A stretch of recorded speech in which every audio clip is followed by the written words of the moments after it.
Every year, thousands of people go to general surgeons for the management of hernias.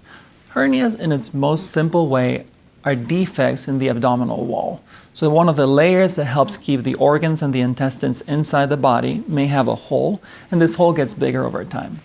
When I talk to patients in my clinic, I tell them that it's similar to having a hole in your shirt. So you can live with a hole in your shirt, but the hole is not going to get any smaller. And if anything, with time and with use or with extra force applied, the hole gets bigger.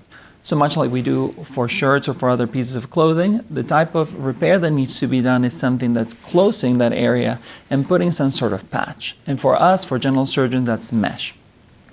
I specialize in doing hernia repairs for the groin and for the belly, or for places where there's been surgeries before. Those are called incisional hernias.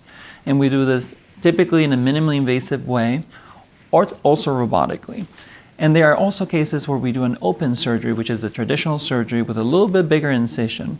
And we tailor this approach depending on what the needs of the patient are. Sometimes there are patient factors that involve requiring one surgery or the other.